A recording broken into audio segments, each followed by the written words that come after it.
ಎಲ್ರಿಗೂ ನಮಸ್ಕಾರ. Welcome back to Sandhya Shetty's kitchen.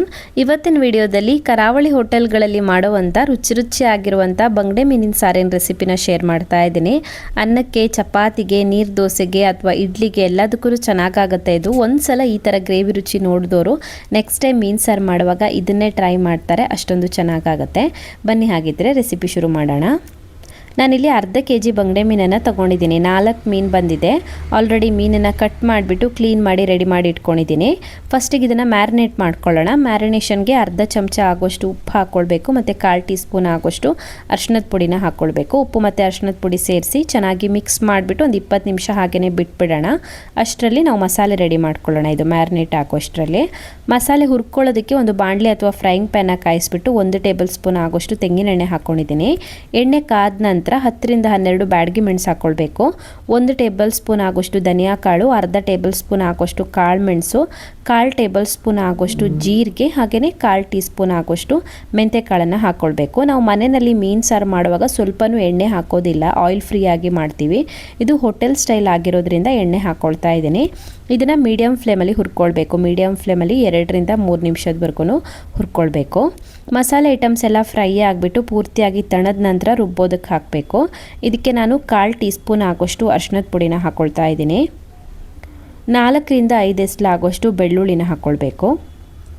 ಒಂದು ಸಣ್ಣ ಪೀಸ್ ಆಗೋಷ್ಟು ಶುಂಠಿನ ಹಾಕ್ಕೊಳ್ಬೇಕು. ಒಂದು ಸಣ್ಣ ನಿಂಬೆಹಣ್ಣಿನ ಸೈಜ್ ಆಗೋಷ್ಟು ಹುಣಸೆ ಹಣ್ಣನ್ನು ಹಾಕ್ಕೊಳ್ಬೇಕು. 1 ಈರುಳ್ಳಿನ ಕಟ್ ಮಾಡಿ ಹಾಕ್ಕೊಳ್ತಾ ಇದ್ದೀನಿ. ಒಂದು ಮೀಡಿಯಮ್ ಸೈಜ್ನ ಈರುಳ್ಳಿ ತೊಗೊಂಡಿದ್ದೀನಿ.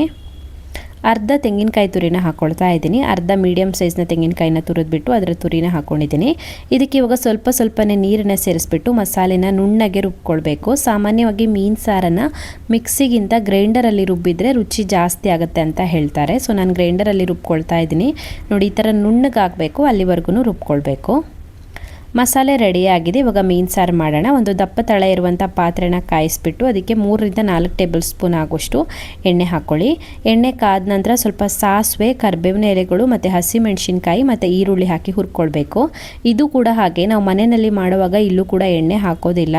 ಗ್ರೇವಿಗೇನೆ ಎಲ್ಲ ಐಟಮ್ಸನ್ನು ಹಾಕ್ಬಿಟ್ಟು ಕುದಿಸ್ತೀವಿ. ಇದು ಹೋಟೆಲ್ ಸ್ಟೈಲ್ ಆಗಿರೋದ್ರಿಂದ ಎಣ್ಣೆ ಹಾಕ್ಕೊಳ್ತಾ ಇದ್ದೀನಿ.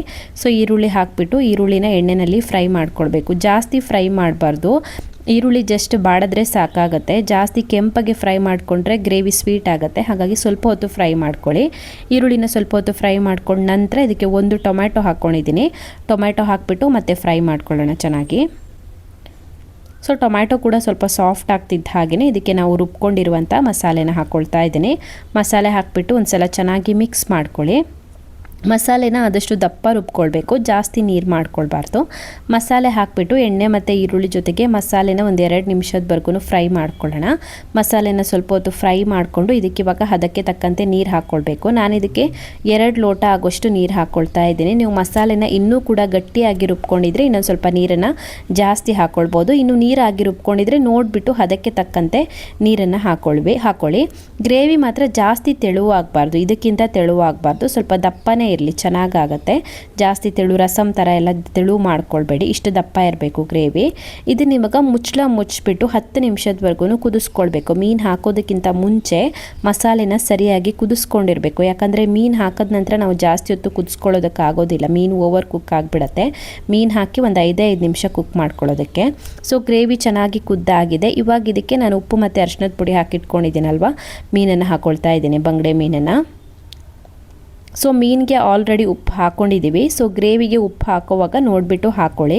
ಮೀನಿಗೆ ಎಷ್ಟು ಬೇಕೋ ಅಷ್ಟು ಉಪ್ಪನ್ನು ಆಲ್ರೆಡಿ ಹಾಕ್ಕೊಂಡಿದ್ದೀವಿ. ಇವಾಗ ಗ್ರೇವಿಗೆ ಎಷ್ಟು ಉಪ್ಪು ಬೇಕಾಗುತ್ತೋ ಅಷ್ಟು ಉಪ್ಪನ್ನು ಹಾಕೋಬೋದು. ಅಂದಾಜಿಗೆ ಹಾಕ್ಕೊಳ್ಳಿ. ಬೇಕಿದ್ರೆ ಮತ್ತೆ ಕೊನೆಯಲ್ಲಿ ಉಪ್ಪು ಹಾಕ್ಕೊಳ್ಬೋದು ಕುದ್ದಾದ ನಂತರ. ರುಚಿಗೆ ತಕ್ಕಷ್ಟು ಉಪ್ಪನ್ನು ಹಾಕೊಂಡ್ಬಿಟ್ಟು ಚೆನ್ನಾಗಿ ಮಿಕ್ಸ್ ಮಾಡಿಕೊಂಡು ಇದನ್ನ ಒಂದು 5 ನಿಮಿಷ ಕುಕ್ ಮಾಡಿಕೊಂಡ್ರೆ ಸಾಕಾಗುತ್ತೆ. ಮೀನು ಬೇಗನೆ ಬೆಂದ್ಬಿಡುತ್ತೆ. ಮುಚ್ಚಿ 5 ನಿಮಿಷದವರೆಗೂ ಕುಕ್ ಮಾಡ್ಕೊಳ್ಳಿ. ಸೊ ಮೀನು ಗ್ರೇವಿ ಎಲ್ಲ ಚೆನ್ನಾಗಿ ಕುಕ್ ಆಗಿದೆ. ಕೊನೆಯಲ್ಲಿ ಇದಕ್ಕೆ ಸಣ್ಣಗೆ ಹೆಚ್ಕೊಂಡಿರೋ ಸ್ವಲ್ಪ ಕೊತ್ತಂಬರಿ ಸೊಪ್ಪನ್ನು ಸೇರಿಸಿ ಮಿಕ್ಸ್ ಮಾಡಿಕೊಂಡ್ರೆ ಆಯಿತು. ಕರಾವಳಿ ಹೋಟೆಲ್ ಸ್ಟೈಲ್ ಬಂಗಡೆ ಮೀನಿನ ಹುಳಿ ರೆಡಿ ಆಗುತ್ತೆ. ರುಚಿ ಅಂತೂ ತುಂಬಾ ಚೆನ್ನಾಗಿರುತ್ತೆ. ಅನ್ನಕ್ಕೆ, ಚಪಾತಿಗೆ, ರೊಟ್ಟಿಗೆ, ಇಡ್ಲಿ ದೋಸೆಗೆ ಎಲ್ಲದಕ್ಕೂ ಚೆನ್ನಾಗಾಗುತ್ತೆ. ಈ ಗ್ರೇವಿ ಅಂತೂ ತುಂಬಾ ರುಚಿಯಾಗಿ ಬರುತ್ತೆ. ಒಂದ್ಸಲನಾದ್ರೂ ನೀವು ಇದನ್ನು ಟ್ರೈ ಮಾಡಲೇಬೇಕು. ಒಂದ್ಸಲ ಈ ಗ್ರೇವಿ ಟ್ರೈ ಮಾಡಿದ್ರೆ ನೀವು ರೆಗ್ಯುಲರ್ ಆಗಿ ಮಾಡುವಂಥ ಮೀನು ಸಾರನ್ನು ಮರೆತು ಬಿಡ್ತೀರಾ, ಅಷ್ಟೊಂದು ರುಚಿಯಾಗಿರುತ್ತೆ ಇದು. ಸೊ ಈ ರೆಸಿಪಿನ ಟ್ರೈ ಮಾಡಿ ಕಮೆಂಟಲ್ಲಿ ಹೇಗಿದೆ ಅಂತ ತಿಳಿಸಿ. ಈ ವಿಡಿಯೋ ಇಷ್ಟ ಆಗಿದ್ರೆ ನನ್ನನ್ನು ಸಬ್ಸ್ಕ್ರೈಬ್ ಮಾಡ್ಕೊಳ್ಳೋದನ್ನು ಮರಿಬೇಡಿ.